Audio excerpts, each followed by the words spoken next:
Salve, salve família, Cássio Chaves na voz, certo? E é o seguinte, se inscreve aqui no canal, deixa o like no vídeo. E é isso, vamos de aula. Beleza, galerinha? Vocês estão bem? Todos estão bem? Então, maravilha. Como eu tinha passado na última aula, a gente vai falar agora sobre o Evangelho. A gente tinha terminado boa parte do Antigo Testamento. Vocês estão me escutando bem?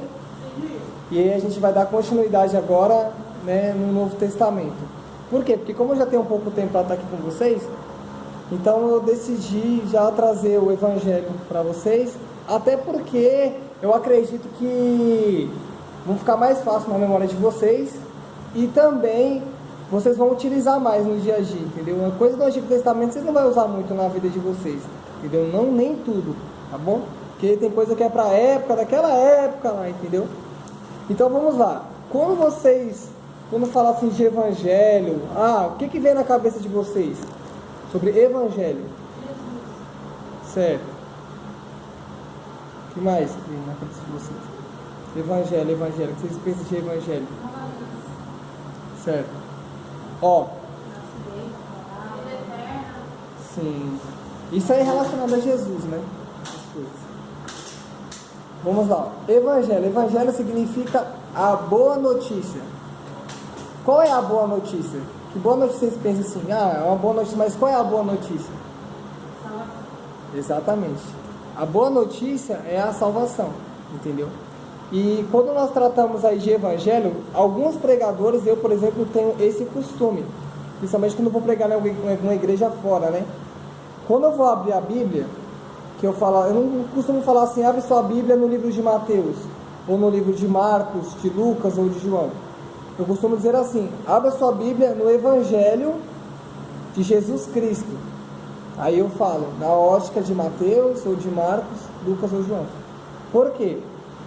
Porque quando a gente pega a Bíblia é dividida, né? Tem os livros históricos, tem livro poético, tal. E tem o Evangelho, que ele vamos dizer assim, a característica é a biografia de Jesus Cristo. Que é isso, a biografia de Jesus Cristo. É você falar da pessoa de Jesus. Mateus, Marcos, Lucas e João escreveram o Evangelho, tá? Os quatro, Mateus, Marcos, Lucas e João, eles vão falar da mesma pessoa, de Jesus Cristo. Então, mas você fala assim, mas por que eles estão falando da mesma pessoa? Por que tem que ter quatro? Por que são quatro pessoas? Porque imagina só, vou tentar dar um exemplo aqui para vocês entenderem. Digamos que o Neymar chega ali, na igreja ali e tal, para quem joga futebol, para quem conhece de futebol vai se identificar. Aí o Vitor conhece o Neymar, começa a conversar com ele, o Neymar começa a falar um pouco da vida dele e tal. O Vitor, caraca, que legal, conversei com o Neymar. Aí no outro dia, ele vem, chega e vai lá no salão da Luciana. Já pensou, Luciana? O Neymar chega lá e tal, e traz... Aí vai lotar de cliente, né? Por causa do Neymar lá, né? Vai lotar de cliente. Aí a Luciana começa a conversar com o Neymar e tal. Aí no outro dia, o Neymar encontra comigo, lá já vou fazer logo um vídeo, né? Eu vou fazer um vídeo e tal. E aí ele vai no campo de futebol, vamos lá no campo, tal. Beleza. Aí depois, o que acontece? A Paula chega e fala assim, como que foi? Como que é, tipo assim, a vida do Neymar? Pergunta pro Vitor. O Vitor vai falar conforme o entendimento que ele teve, na visão que ele teve ali sobre o Neymar. Se a Paula perguntar para a Luciana vai falar de uma forma dela, do jeito que, né, que ela teve ali, naquele momento ali, da visão que ela teve. E eu vou falar do Neymar do jeito que a visão que eu tive dele. Vamos supor, se com o Vitor ali ele foi mal arrogante e tal, não sei o que, nem deu atenção, o que acontece? O Vitor vai falar, não, o Neymar é mal arrogante, mano. Você é louco, nem falou comigo direito e tal. Se ele tratou a Luciana bem, ele vai falar, não, a Luciana, o Neymar é uma pessoa fantástica e tal. Se ele me tratou mais ou menos, eu vou falar, o Neymar ele é legal em certas partes, mas tem coisa que ele é meio xarope, entendeu? Então, cada um traz Jesus de uma forma, cada um explica na sua visão, entendeu? Eu gosto muito de Lucas, porque Lucas ele é um pouco mais diferente, porque Lucas ele traz alguns detalhes, né, que você não encontra em outros evangelhos, em outros lugares. Ele fala de coisas que somente ele relatou. Lucas, para quem não sabe, foi um médico, né, e alguém muito estudado. Então, ele consegue colocar coisas lá que outros não colocaram, tá bom? Mas enfim, vamos lá começar. Não sabia? Inclusive, ele não, eu comentei, assim, surpresa, que eu não sabia que ele não andou com Jesus, ele não conheceu Jesus. Sim. Então, é o livro mais detalhado sobre Jesus, porém, ele não andou com Jesus. Exatamente. Teve pessoas que conseguiram escrever ali, mas sem ter tido, né, essa particularidade com Cristo. Eu acho fantástico, porque assim, a gente fala, né, da Bíblia, de Cristo e tal, só que se a gente for parar para pensar, Jesus nunca escreveu nada. Você já parou para pensar isso? Jesus nunca escreveu nada assim para estar lá. Mas com 12, ele conseguiu mudar a humanidade, sem escrever nada. O cara, ele é embaçado, né, não? Sem escrever nada ali, as pessoas se escreveram acerca dele. Tanto é que quer dizer, né, escreveram acerca de algumas coisas.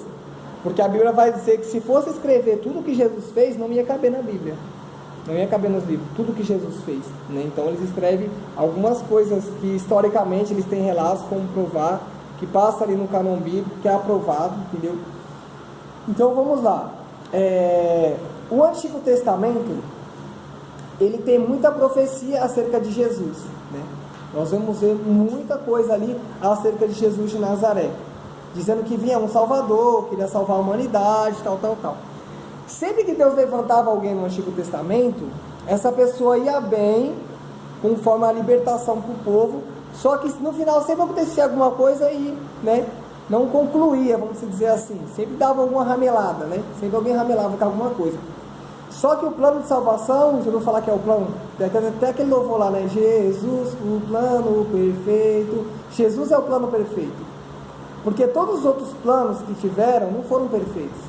Tiveram falhas, alguém errou em alguma coisa, né? Nunca houve assim alguém para falar assim, não, eu realmente estou vindo aqui para libertar todo mundo, tirar todo mundo dali e vai acabar com toda a escravidão do pecado. Não tem. A única pessoa que foi capaz foi Jesus. E aí o que vai acontecer? A Bíblia fala de um profeta no Antigo Testamento chamado Isaías. Vocês já ouviram falar de Isaías?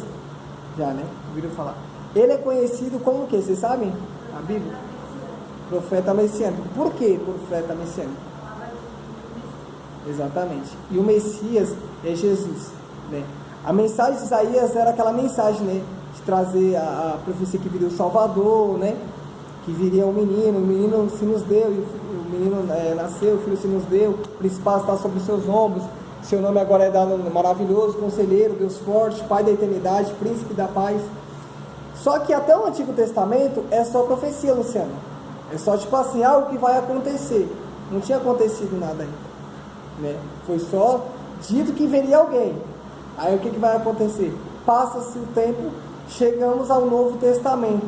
Eu vou trazer de uma forma resumida para vocês, tá? E quem está me assistindo aí, gente, estou trazendo uma forma mais básica aqui, porque o intuito aqui não é trazer nada teológico, profundo, mas para a galera que está chegando agora, tá? Então, o que acontece, gente?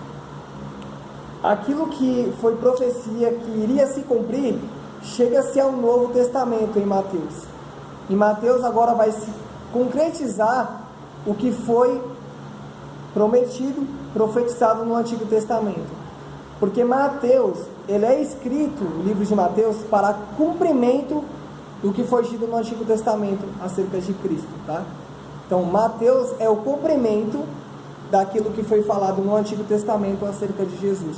Tudo que foi profetizado acerca de Jesus, que viria no Antigo Testamento, você vai encontrar o cumprimento em Mateus. Tá? Você vai ler Mateus, você vai entender ali. E é interessante que o que acontece? Para os judeus, para o povo ali de Jesus da época, quem esperava o Messias, esse prometido que iria salvar, ele ia pensar assim, poxa, se vai vir alguém para nos salvar, o cara tem que ser embaçado, né, mano? O cara, ele tem que ser embaçado em tudo, e tipo, até na questão visual, a aparência, em tudo. O cara, ele vai chegar aqui numa majestade, mano, porque ele é o Filho de Deus, se o Salvador vai vir. Então ele vai vir aqui numa carruagem de ouro, mano. Ele vai vir aqui numa carruagem de ouro, nos melhores trajes, entendeu? Alguém poderia imaginar isso daí? Porque se fosse falar nos dias atuais hoje, para alguém vir e tipo falar, meu, aquela pessoa ali é embaçada, todo mundo já, a primeira coisa que a pessoa olha para ela é a classe, né? É a biografia da pessoa, cerca da parte visual, em cerca do que a pessoa tem. Se o cara encosta ali com um Porsche, uma Porsche Cayenne, e fala, mano, aquele cara ali, ele você é louco. cara desce ali cheio de corrente de ouro, os dentes de ouro, tu fala, aquele cara ali, você é louco, outro nível. Agora, se chega alguém para dar um recado importante para alguém, e o cara vem com o chinelo havaiana rasgado, com um prego, todo sujo, todo cabelo enorme, parecendo a juba de um leão, todo, pensa, daquele jeito. O cara vai falar, esse cara é doido, mano, porque ninguém vai ver esse cara não. Entendeu? Mas a mensagem era importante que alguém viria para trazer. E talvez alguém esperaria alguém nesse patamar. Só que o que acontece? Vai vir Jesus. E Jesus vai quebrar todos esses paradigmas aí. Porque Jesus poderia sim vir numa carruagem de fogo, vir diretamente do céu, assim, descendo, né, na nuvem assim, todo mundo, ele veio, né? Mas o que acontece? Jesus vem como homem. E aí o que acontece? A Bíblia vai dizer que ele vai nascer de uma virgem chamada Maria, né? E olha só, Jesus vai vir numa manjedoura, gente. Vai nascer num lugar bem humildezinho ali, bem simples, como uma pessoa comum. Só que o nascimento de Jesus, desde para Maria ali engravidar, foi extraordinário. Porque normalmente, né, o homem se deita com a mulher, né, para que ela engravide. Só que com Jesus foi diferente. Maria vai ter diretamente do Espírito Santo, né? Não teve uma parte da cara do Vitor. Maria não deitou com alguém para poder nascer Jesus. Foi o próprio Espírito Santo, Vitor, que colocou ali no ventre de Maria Jesus Cristo. E aí o que acontece? Aí você pensa, olha só, o casal tá lá e aí descobre que a mulher tá grávida. E aí o cara fala assim, mas peraí, tipo, não deitei com você e tal, como que é? Tipo, como assim você tá grávida? Aí a pessoa fala, não, é do Espírito Santo. Imagina isso aí para José entender. Falar, não, o Espírito Santo veio e me engravidou. Como assim? Como que ia entender isso? Aí o que acontece? A Bíblia vai dizer que... Oi? Não entendi. Ela servia ao Senhor. Sim, Maria era o povo temente ao Senhor, entendeu? Por isso que a Bíblia é chamada como bendita entre as mulheres, entendeu? Não é à toa que ela foi escolhida para poder gerar Jesus. E aí o que vai acontecer? A Bíblia vai dizer que José tem um sonho, né? E Deus vai falar com ele em sonho, vai falar, olha José, não temas receber Maria, tua mulher, porque o que dela vai ser gerado vai ser o Salvador da humanidade, e colocará o nome de Emanuel, que significa Deus conosco. Emanuel é Deus conosco, e ele salvará a humanidade de seus pecados, entendeu? Aí beleza, ele acordou, ele entendeu a visão que Deus falou com ele, maravilha, deixou Maria lá de boa e tal, até o nascimento de Jesus. Só que, gente, isso aqui é muito forte, porque agora, se vocês quiserem fazer alguma pergunta, interromper, pode falar, tá? Eu estou indo, vocês podem entender. O que vai acontecer? Pega um pouco de água para mim, por favor. A Bíblia vai dizer que Jesus agora nasce. Maravilha, glória a Deus. E naquela época, tinha uma galerinha que mexia com astrologia, esses baratos de estrelas, esses bagulho que, tá ligado? Tipo, astro, essas fitas aí. E eles tinham os costumes e tal de seguir as estrelas e bababá. E eles tinham com ele a profecia que quando nascesse uma estrela no céu, uma determinada estrela, é que nasceu o Salvador. E aí esses magos, essas pessoas que estudavam astrologia, viu que essa estrela nasceu. E falou assim, ela nasceu uma estrela. E a gente vai lá, porque nasceu, obrigado. A gente vai lá procurar o Salvador. Só que naquela época tinha rei já, que, né, governava, papapá. E aí o que eles fez? Eles chegaram até um rei, que era na época chamado de Herodes. E aí eles foram procurar, falaram assim, cadê o rei dos judeus? Nasceu o rei dos judeus. A gente está procurando ele, a gente veio adorar ele. Você imagina para um rei escutar que nasceu um outro rei, e que esse rei vai ser adorado, e vieram adorar outro rei, porque normalmente quem é rei é quem recebe adoração, certo? Tá ali. Você imagina você tá ali e falar, não, eu vim, você é rei, fala, não, eu vim adorar o outro rei. Mas como assim? O rei sou eu. Imagina a cabeça de Herodes, o rei sou eu. Como é que vocês vêm aqui adorar outro rei? Aí que ele pensou, olha só o que ele tramou. Então, vão procurar ele, se vocês sabem onde ele está, né? Que vocês vão seguir aí o mapa das estrelas. Então, quando vocês encontrar ele, vocês tragam ele a mim, que eu também quero, né? Adorar, quero conhecer. Ó as ideias, quer conhecer? Vai para grupo.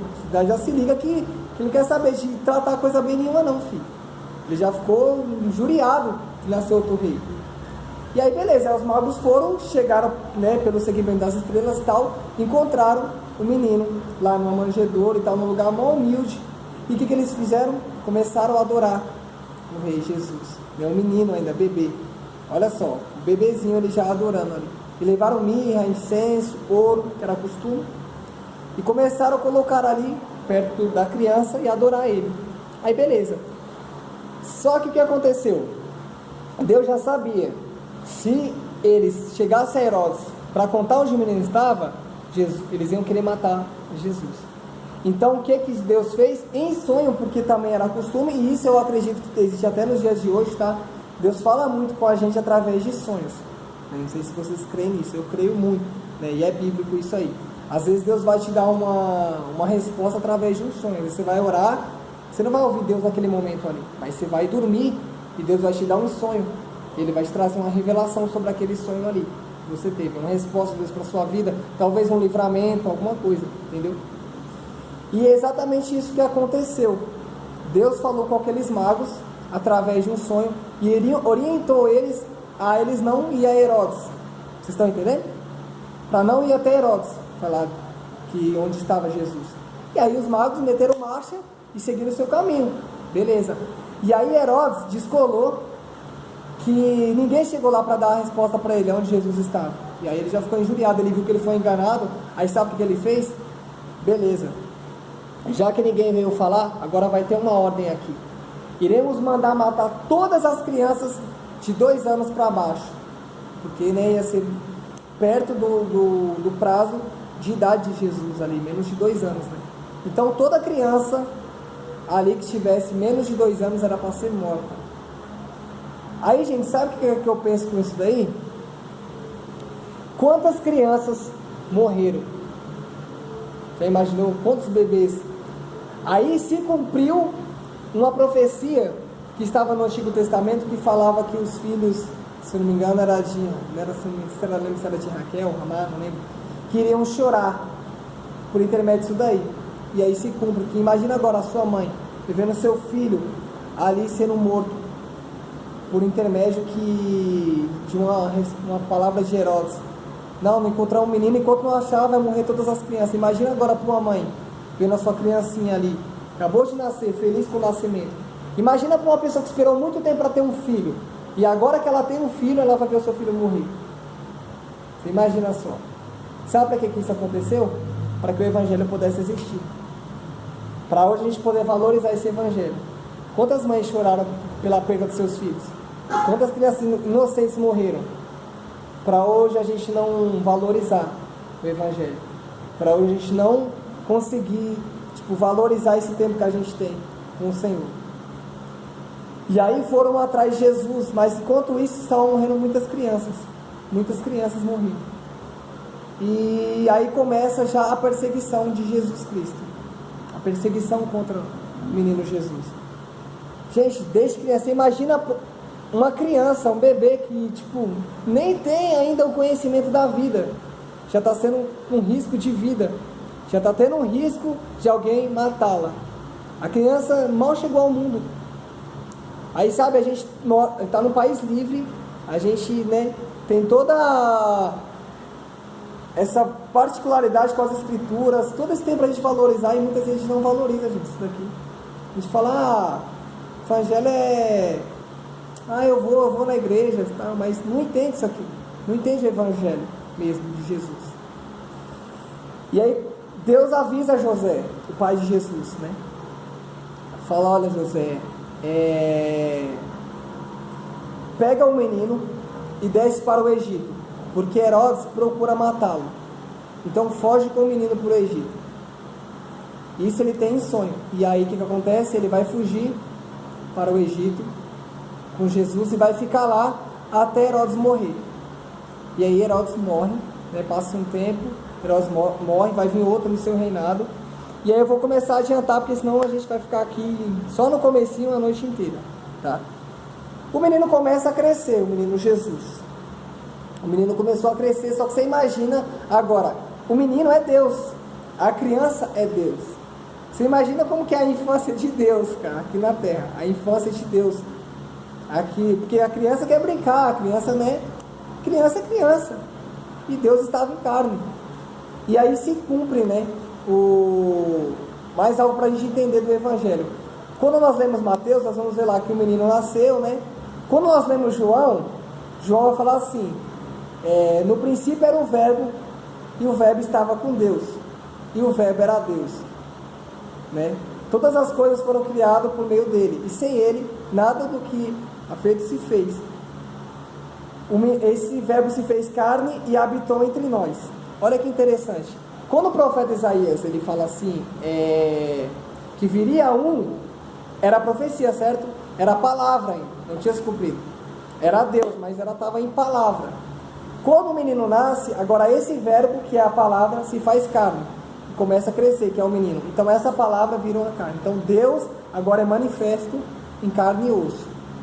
E essa manifestação começa a crescer. A Bíblia vai dizer agora que Jesus, ele vai crescer na graça, ele vai crescer no conhecimento, e ele vai crescer em estatura. Ou seja, ele vai crescer como uma vida normal. Só que Jesus, criança, ele é Deus, irmãos. Então, por ele ser Deus, ele tem um papel ali, e por ele ter uma profecia de salvação, por mais que ele é uma criança, ele entende o ministério, ele tem um ministério, entendeu? Ele é Deus, ele é uma criança, mas ele é Deus. E aí o que acontece? Eles tinham o costume na época de frequentar a sinagoga, né, os templos, para poder aprender da palavra de Deus, do Antigo Testamento, né? Muita coisa do profeta Isaías, muitas coisas dos profetas. E aí Jesus vai começar, como de costume, e ao templo. Olha o que acontece. Vamos lá. Jesus começa a frequentar o templo. Só que, irmãos, quem entrava na sinagoga, quem tinha uma particularidade com as escrituras, que pegariam um pergaminho, que chamava de pergaminho, né? Para poder abrir para o povo e ler, tinha que ser alguém top, meu. Só os top de intelectual. Como é que é o nome daquele cara que você gosta de assistir? O outro também, o Thiago Bonet, aquele outro que está na mão moda agora, o David lá? David Leonardo. Nada contra, tá, gente? Eles eu gosto muito. Mas eles ficavam no chinelo comparado ao povo que pegava o pergaminho para poder ler ali. Aí o que acontece? Aí vai uma criança no templo. E a criança está frequentando o templo. E Jesus, a Bíblia vai dizer que ele começa a ensinar dentro do templo. Uma criança, gente. Agora você imagina um cara formado, tipo um doutorado, mestre. O cara chega aqui para dar uma aula e fala: nossa, aquele cara ali cara, vem um Rodrigo Silva aqui, que é arqueólogo, né? Um cara top. Vem um Silas Malafaia e tal, um cara topíssimo para dar aula. E entra uma criança aqui. Aí entra uma criança aqui e senta ali, tipo o Eduardo, sabe? Aí entra o Eduardo da vida e vem ter uma oportunidade para falar alguma coisa aqui. Aí a oportunidade que ele tem, o povo fica de boca aberta, porque ele se sai melhor do que os caras que estão ali com o pergaminho na mão falando. Aí não conseguiram. Que criança é essa? Como que a gente vai identificar? Como assim? Como pode uma criança dessa estatura, dessa idade, ter um conhecimento desse? Porque era Jesus, e ele é a própria palavra. Jesus não precisava nem pegar um pergaminho para abrir, irmãos. Ele não precisava pegar pergaminho para abrir, nada, e relatar, não. Ele é a própria palavra. E ele começou a ensinar no templo, e o povo começou, né, a ficar maravilhado, porque é uma criança. Agora você imagina, a criança entra aqui, que nem no dia que o Eduardo trouxe, né, uma resposta. Perguntaram aqui, todo mundo ficou, nossa, né? Mas aí você pensa, a criança começa a crescer. Até então, quando é criança, todo mundo acha maravilhoso, porque está falando das escrituras e tal, né? Só que Jesus vai crescendo, irmãos. Vai crescendo, vai crescendo, vai crescendo. Vai virando adolescente. E seu pai, né? Trabalhava ali era carpinteiro, né? E ele tem que começar a trabalhar também, porque é o nosso ciclo da vida, né? A gente precisa trabalhar e tal. Vai sendo adolescente, vai crescendo, vai entendendo que tem conta para pagar, papapá, e tem que trabalhar. E Jesus começou a trabalhar também. E ele começou a mexer com isso também. Um carpinteiro. Era carpinteiro. E começou a mexer com seu serviço braçal ali, que era o quê? Mexer com madeira, cortar, essas paradas. Só que, por ele ser Jesus, ele já começa a ter o conhecimento ali, o entendimento, que ele teria que padecer, que ele teria que sofrer, que ele teria que morrer. E a morte dele seria uma morte de cruz. Agora, você imagina alguém trabalhando com um instrumento que sabe que um dia ia ficar preso naquele instrumento ali, naquela obra ali. Você imagina você trabalhar mexendo com violão, só um exemplo. Você trabalha construindo um violão. Aí você sabe que um dia você vai morrer com alguém batendo o violão na sua cabeça. Aí você fala, estou trabalhando com isso aqui, um dia alguém vai me matar com isso aqui que eu estou trabalhando. Vai pegar esse violão e vai quebrar na minha cabeça até eu morrer. Jesus trabalhando com madeira ali, sabendo que um dia ele ia ficar preso naquela madeira. Sabendo que um dia ele ia ficar preso no madeira. Na verdade fizeram, não era dele a cruz, ainda vou chegar lá mais pra frente ainda. Mas ele trabalhava com madeira, só eu te dei o exemplo, entendeu? Ele trabalhava com madeira, e a madeira seria uma das ferramentas que iriam usar para matar Jesus. E prender Jesus ali na cruz, né? A cruz era feita de madeira. Mas ele vai crescendo, vai se desenvolvendo o ministério. E aí chega um momento que Jesus já está grande, tá? Já estou adiantando bastante aqui. Jesus já está grande. E aí o que acontece? Jesus vai começar a desenvolver o seu ministério. Só que para desenvolver o seu ministério, Jesus não ia fazer sozinho. Tinha que chamar alguém para andar com ele. Porque a gente já entende. Ministério, gente, a gente não faz sozinho, tá? Então a gente está aqui na igreja, ministério. Ah, eu quero fazer algo. A gente não faz sozinho. Precisa de alguém para nos ajudar, para nos apoiar. Por exemplo, chegando em você hoje, Vitor, fala assim, Vitor, a partir de hoje, é você que vai cuidar da tesouraria da igreja. Aí você fala, legal, bacana, né? E como é que eu faço isso? Aí não vai ter ninguém para te orientar, para estar com você ali, dar um passo a passo, né? Te dar um discipulado daquilo, você tem que ter. Qualquer ministério que seja, a pessoa precisa ter um discipulado. A pessoa precisa aprender, tá ali. E ela precisa de pessoas, depois que ela aprender, para ainda estar com ela. Você imagina, o pastor teve um treinamento para estar aqui, para ser pastor. Só que imagina que o pastor chega aqui, só tem ele na obra, não tem mais ninguém. Não tem obreiro, não tem ninguém no louvor, não tem ninguém para recolher o dízimo e a oferta. Aí o pastor ele vem, ele abre a igreja, ele prega, depois ele canta, depois ele vai recolher o dízimo, depois ele faz tudo. Você imagina, ia ser facinho, né? Então tem pessoas para poder auxiliar ele. E Jesus estava trazendo essas pessoas para auxiliar. Agora imagina, Luciana, eu vou fazer uma pergunta para você. Se você hoje tivesse uma responsabilidade para cuidar, de algum ministério na igreja, quais seriam os tipos de pessoas que você iria escolher para andar com você?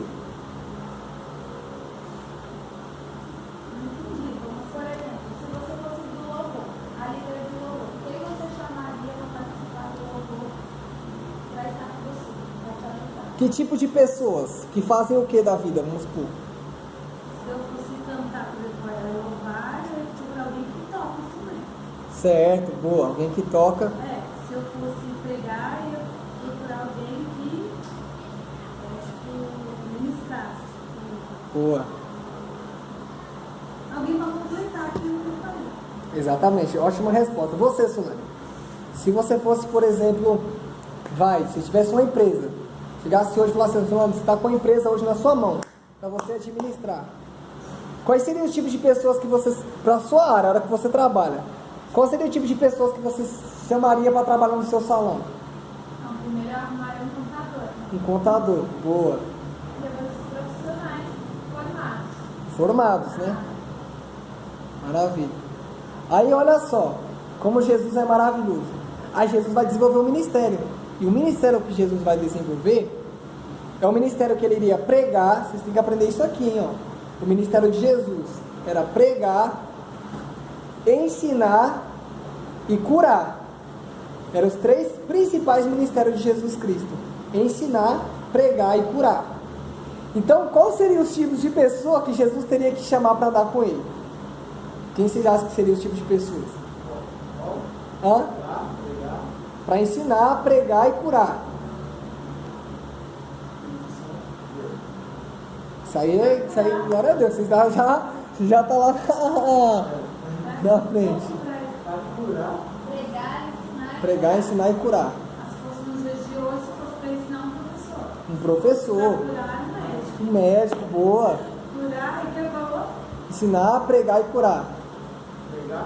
Pregar alguém que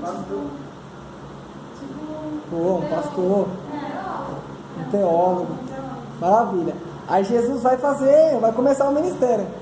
E naquela época já tinha esse tipo de pessoa, tá, gente? Mas ele Pessoas. chamou esse tipo ou não? Não. Olha só. Naquela época tinha esse tipo de pessoa. Tinha ali os sacerdotes, tinha ali os levitas, porque o levita não era aquele que tipo, tocava, levita quem cuidava do templo. Tinha gente altamente capacitada.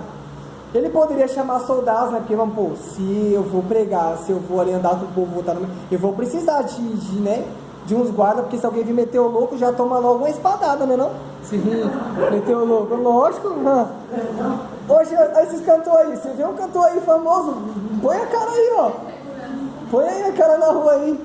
Manda vir lá um Roberto Carlos lá, põe a cara em Americanópolis aqui, ó. Não é que ele põe a cara aqui, ó. Não é falando mal, né, gente? Mas em Americanópolis, não porque comunidade. Põe aí do nada pra você ver. Fica aí moscando. Se alguém não vem, sequestra a pessoa se moscar. Então. Leva lá pra sua casa pra cantar. Não, só pra comprar resgate. Então, essas pessoas famosas não vêm em certo lugar.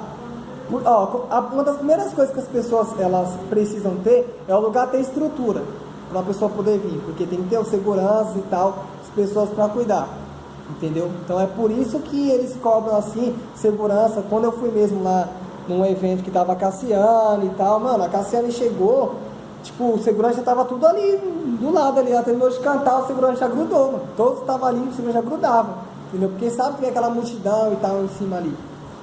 Então, imagina Jesus agora. Imagina só. Agora ele vai escolher só os melhores para estar com ele. Aí ele começa a chamar. Ele chama